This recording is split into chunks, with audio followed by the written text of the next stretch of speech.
It wasn't until Monday that Donald Trump made an appearance in front of the cameras after a 4-day hiatus. And what transpired just made people even more worried about America's recent military action in Iran. The more Trump spoke, the more questions he brought up. With his words, he raised significant questions about the true purpose of this so-called rescue mission by the U.S. military, as opposed to clarifying things. The fact that he openly blamed NATO for failing to back the operation indicated that things had not gone as planned. A New York Times reporter once brought to Trump's attention that his stated intentions to attack Iranian nuclear sites and power plants would constitute war crimes under international law. What was Trump's reaction? He gave the journalist a tongue lashing right then and there. Trump may be the first sitting American president to openly discuss intentions that might be considered war crimes on television in what was a historic moment. Additionally, Trump disclosed a great deal more information about the operation than anticipated. In what was officially called a rescue operation for an airman from a downed F-15 fighter plane near Iran's Isfahan nuclear complex, he verified that hundreds of U.S. military personnel, dozens of fighter planes, and helicopters were involved. Due to the magnitude of the force, many experts have asked whether the real goal was to rescue or seize Iran's uranium. The result is not in doubt. The surgery failed. In firefights with Iranian troops, several U.S. troops sustained injuries. And the U.S. lost many planes in the process. 4 of their troops were also slain, according to Iran's Revolutionary Guard. This was a grave and expensive setback for the American military, regardless of how you look at it. And don't forget, how many men did you send altogether, approximately, to the operation? I'd love to keep that a secret. Okay, well, we are. But I will tell you, the number, I'll keep it a secret, but it was hundreds and hundreds of these people. That's pretty good. Is he central casting? But hundreds of people went into this journey. Hundreds of people could have been killed. Forget about the equipment, a lot of equipment, nobody cares.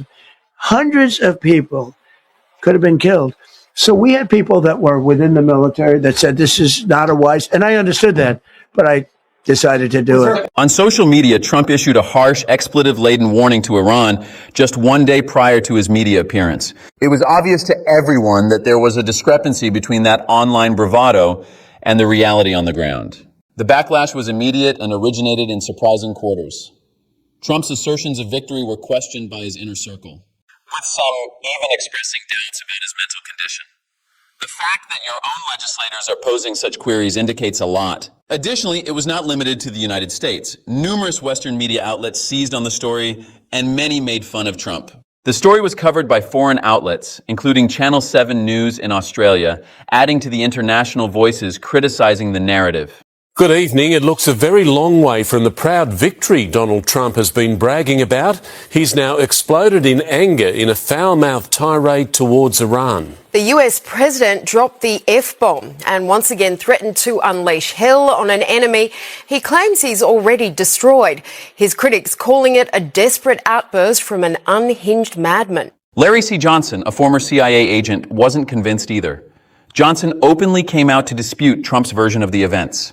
When someone with his history is skeptical, it has a lot of value, and it simply increases the mounting uncertainty. Now here's where it really gets strange and doesn't, the explanations don't make sense. At that site, there were 2 C-130 aircraft. Those are fixed-wing aircraft with 4 propellers. The Joint Special Operations Command, JSOC, they have a special version of that plane which is sort of souped up. And then there are also 4 MH-6 Little Birds. Now these are small helicopters. If anybody's ever seen the movie Black Hawk Down, those little helicopters that come in to try to rescue the people that crashed in the Black Hawk, that's a Little Bird. Or the Little Birds that run strafing routes. They can carry, I think, a maximum of 4 special operations forces, either Delta Force or SEAL Team 6, one of the 2. But here's the key point. They only have a combat range of about 300 miles. Now, if you fly from Kuwait to this location in Isfahan, that's 250 miles. How the hell do you get back from there? Well, that explains why at least one of those C-130s was on the ground. They can carry a fuel bladder of gasoline that are aviation fuel that can refuel these aircraft. And then, but it's not clear if the other C-130 was there as well on that mission. It said that both got stuck in the sand, but some of the pictures that have come out and some of the video at least appears to show one of those in flame crashing into the desert. So I don't think we have an accurate count. What we do know is that in addition to losing the F-15, we lost an additional 2 Black Hawk helicopters. They're called Pave Hawks. We lost at least, got the 2 C-130s that were gone. Now we've got an additional 4 MH-6 Little Birds, and I think the reason they left them there, they didn't have enough fuel to get them back to safety. An A-10 Warthog went down, fixed-wing aircraft. So when you total it up, you're looking at about $400 million worth of aircraft that got shot down yesterday, just ostensibly to save one person. The debate was becoming even more heated on the other side of the Atlantic. More analysts in the UK were criticizing Trump. The 25th Amendment, a constitutional clause that permits a president to be removed if unfit, was the topic of discussion.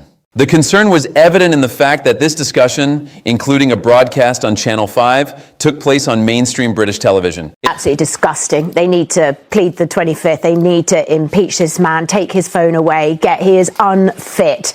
It's utterly disgraceful. Because I tell you when the Strait of Hormuz was open, before they bombed Iran for absolutely no reason, we've seen people resign in America, top people just saying there was absolutely no threat of anything nuclear. Let's be clear, this is Netanyahu's idea. He was like, you'll be in and out in 4 days. The fact that this has been started, and if you look at who made the decision, an ex-Fox News host, basically an estate agent, his son-in-law, and him, there were no military people who were actually consulted as to what the repercussions would be, and now the whole globe is going to be suffering.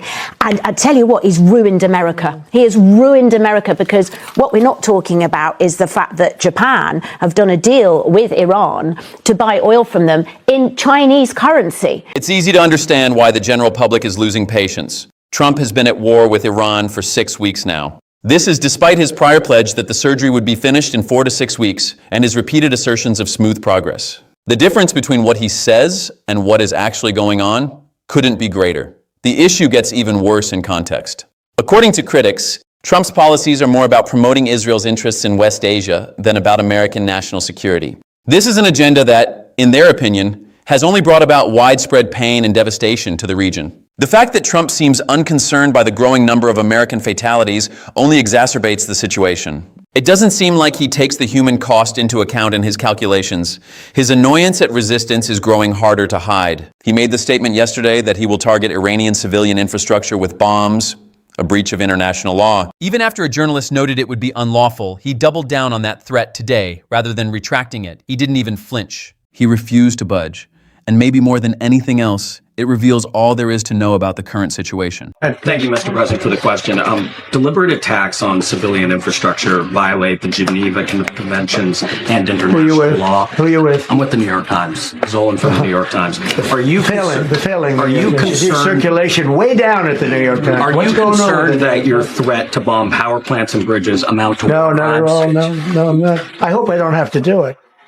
But again, I just said 47 years they've been negotiating with these people. They're great negotiators. Why would that and because they're not going to have a nuclear weapon.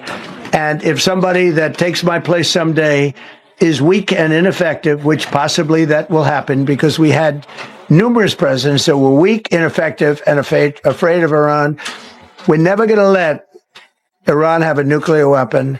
And if you think it's okay for people that are sick of mind, that are tough, smart, and sick, really sick, from a policy standpoint, from a standpoint, any which way you want to say, mentally, these are disturbed people. If you think I'm going to allow them, and powerful and rich, to have a nuclear weapon, you can tell your friends at the New York Times, not going to happen. that means violating international law. Quiet. You no longer have credibility at the New York Times. Alan Ayar, a former State Department official, also added to the increasing chorus of worry. His viewpoint has special weight. Given his first-hand exposure to U.S. foreign policy and thorough knowledge of Iran, his message was another reminder of the criticism. The criticism of Trump's strategy is coming from individuals who have worked at the highest levels of government, not from the margins. If you were Iran, would you have trusted and would you trust the United States today and negotiate with them again when you've been deceived time after time? It's not inconsistent to apply pressure the same time you're seeking negotiations. Again, President Trump and his people thought will increase pressure on Iran. They're in a weak strategic position, which means that we can demand more than before. And that's why the demands became progressively more maximalist. The problem is they didn't realize that the weaker Iran became, the less likely it was willing to compromise, because Iran thinks that when you're weak and under pressure, if you succumb or capitulate or show weakness, that just invites more pressure. In terms of, you're right, twice the U.S. has struck Iran while negotiations were ongoing. So while they're willing to hear and receive messages about what the U.S. is offering, they're very, very cautious, because they know the United States, and more importantly, Israel, they know that Israel, let me rephrase that, is seeking to topple the regime as opposed to constrain its activities through negotiation. In addition to the military setbacks, news broke that American and Israeli troops had attacked Sharif University in Iran, a university frequently likened to MIT. Take a moment to let that sink in. If you can't win on the battlefield, you start attacking schools. This conduct, that of nations motivated by annoyance and desperation, is not that of accountable world leaders. It is hard to avoid drawing comparisons between Trump and Israeli Prime Minister Benjamin Netanyahu at this time. Both are vying for damage. Trump is quietly pleading with Tehran for a ceasefire while loudly proclaiming victory. That contradiction by itself speaks volumes. You don't plead for a ceasefire when you're winning. For its part, Iran has flatly turned down the most recent ceasefire offer. Tehran has made its stance very obvious. It is not interested in a brief break.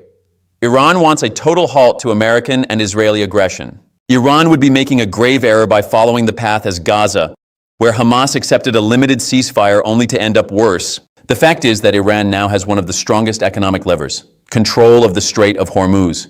Foregoing that would be a strategic error. Trump will not be able to maintain this war indefinitely. The longer it continues, the more the world economy feels the strain of higher oil costs, which will eventually be borne by regular Americans. Eventually, Trump will have no choice but to give up. The strain is already apparent. The denial of passage for 2 Qatari ships today serves as a sobering reminder that Iran's control over the waterway is still in place. Iran is rejecting a temporary ceasefire proposal that would include the reopening of the Strait of Hormuz and pushing aside new threats by President Trump to attack its infrastructure and power plants. The back and forth follows the daring rescue of a U.S. airman who was shot down over Iran. Rejects the notion of a temporary ceasefire. What does that mean? And we just learned that 2 Qatari tankers carrying natural gas turned around before transiting the Strait of Hormuz. So it is clearly still effectively closed this morning, despite the president's latest expletive-laden threats to destroy infrastructure, including bridges and power plants, if the strait stays closed. Any lingering doubts about how dire the situation is for Trump are put to rest by his own words. He was still ranting about NATO today, upset and outspoken about the alliance's failure to support him. Consider the true significance. The head of a strong army feels abandoned. That is not the attitude of someone winning. That is the stance of a person in trouble, in need, and running out of choices. Trump inadvertently reveals to the world just how alone and overwhelmed he actually is every time he mentions NATO. Look, we went to NATO. I didn't ask very strongly. I just said, hey, if you want to help, great. No, we will not help. I said, that's all right. You don't want to help? Because I've always said NATO's a paper tiger. See, NATO's a paper tiger. Putin's not afraid of NATO. Putin's afraid of us, very afraid of us. And he's explained it to me a lot of times. I got to know him very well. I know him very well. NATO's a paper tiger. NATO is us. And with that, we'll conclude with something a bit less serious. The Iranians have produced another Lego video targeting Trump. Satire can express a lot.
Today, that's all from me.